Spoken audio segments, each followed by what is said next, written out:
Have you ever been in a place before where you said, I wish you're not R. Kelly, but you wish you knew certain things earlier, that you could do certain things differently, and that you had the proper position or the proper footing and foundation for the different expressions of your life? Now, in my case, there are many things I wish I knew earlier or took more seriously much earlier. But in this video, I'll be sharing 5 of them with you. Are you ready? Ready or not? Here I come. Number 1, I wish I knew the power and the value of relationships much earlier. Now, a lot of people are running after money and riches and fame and fortune, but have you thought about the fact that it's actually people that give things their value? It's people who turn cocoa pods into chocolate. It's people that turn iron ore into jewelry. It's people that turn crude oil into diesel, bitumen, kerosene, and all the other things. So if you had to choose between riches and relationships, you have to choose relationships. Why? Because ultimately, the quality of the relationships will determine the quality of your wealth. So I've always known your network determines your net worth. I always knew that you need people in your life two are better than one. A threefold cord is not easily broken. Send them out in twos. There's so many passages in the Bible that reinforce this reality. But I did not begin to actively invest in certain specific relationships up until a couple of years ago. And if I did that maybe 15 years ago, 20 years ago, I'll be much further along. So learn from the Iroko tree. Take relationships very personally.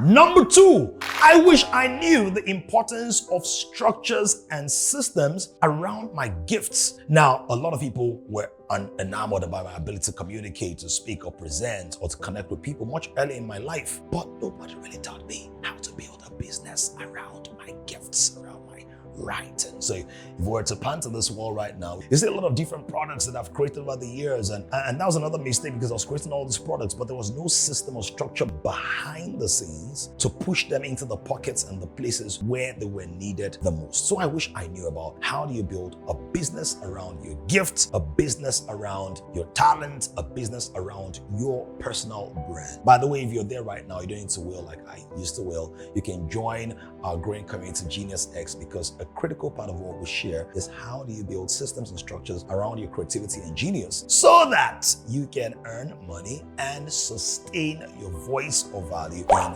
the earth. All right, before I go to the next 3, watch this video and take action. I'll be back. Having a gift isn't enough. I'm sure you've seen carpenters who promise to deliver your furniture in a few days only to disappear for weeks, or very good tailors who just never meet the deadline. That's really frustrating, right? While they may be good at what they do, they often struggle financially. There are many gifted people who never made it big, like Nikola Tesla, who died poor despite his incredible contributions to science and engineering. Now you may be wondering why exactly did this happen? It's simply because having a gift isn't enough. To live the life you dream of, you need to turn that gift into a profitable venture, and that's where the rich genius comes in. As someone who has found my gifts and turned them into successful businesses, I can show you how to do the same. The rich genius is the key to unlocking your potential, growing your influence, and making money from your gifts. So if you're ready to find your purpose, make money, and live the life you've always dreamed of, click the Learn More button now. The rich genius is waiting to transform your life.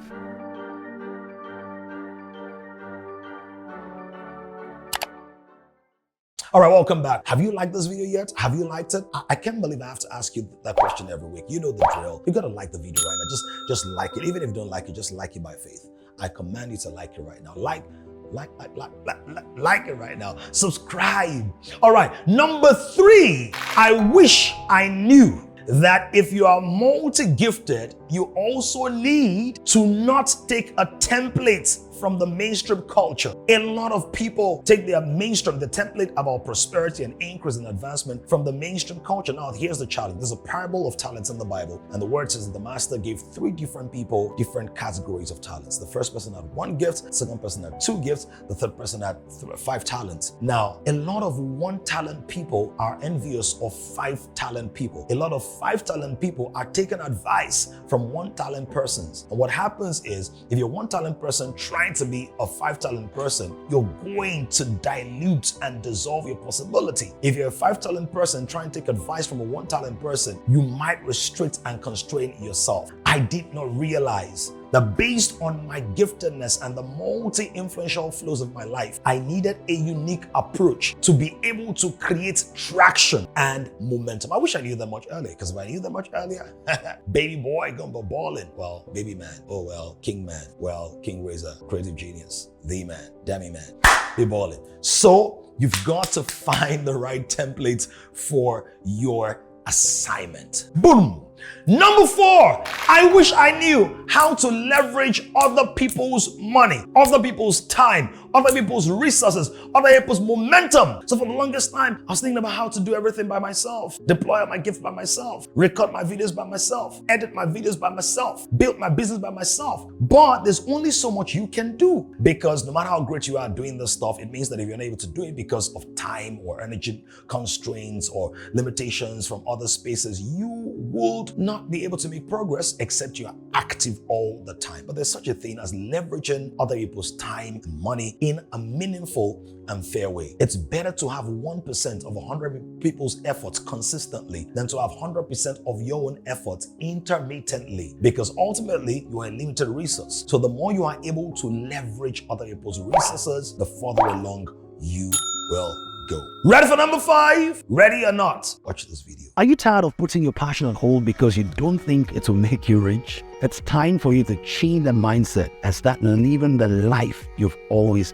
dreamed of. Hi, I'm Damilola Oluwatoyinbo, and I'm here to help you unleash your full potential with the Rich Genius program. As someone who has found his gifts and turned them into profitable ventures, I know firsthand the power of following your passion. The Rich Genius program is designed to help you discover your gifts, find your purpose, and make a lot of money from them. With our guidance, you will learn how to turn your passion into a thriving business that will provide you with financial freedom. So why wait? Don't put your passion on hold any longer. Start your journey towards success with the Rich Genius program today. Join me and become a part of a community of progressive people who are deploying their gifts profitably. Click the Learn More button now to get started on your path to success.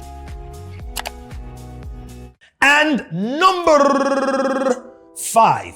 What is that thing I really wish I knew earlier? I'll tell you what it is. I wish I knew how to maximize my physical energy much earlier. When I say maximize it, a lot of people say I'm very energetic and stuff. That's great. And I still am very energetic. In fact, I have the energy of a 25-year-old, right? But here's the point. When I say maximize it, in other words, that aggression, raw. And I have a couple of friends, right, who, yeah, gifted, intelligent, smart. But the difference between me and them is that they are aggressive, like they're physically aggressive. When I say physical, not like violent, they're not violent, but they know how to enter in certain spaces. They know how to crash parties and still look cool in the middle of the party. They know how to say, no, I'm not too shy to ask for this. And so whilst we were in our early 20s, they were organizing events where they were bringing in some cases federal ministers to attend their events, to grace their occasions. And what that does is that it strengthens your spine, it boosts your profile in the culture, it gives you access into bigger places, and when access is given, you have more resources to do more of the good work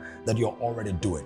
So I wish I knew how to maximize that potency, that fire, that intensity. Right now, I'm going full throttle. That's why I'm telling you, you must like this video.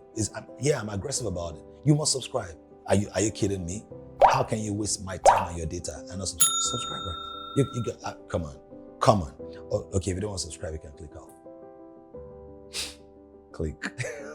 click bit. All right. So I wish I knew that. I wish I knew how to just get into the right places, physically introduce yourself and do all the stuff. And by the way, for me, it wasn't in a function of shyness. It wasn't a function of I didn't know how to do it. It's just that I didn't know how important it was if I really wanted to go as far and as fast as I could go. Bonus. Here's the bonus point. I wish I knew much earlier that not everybody was like me.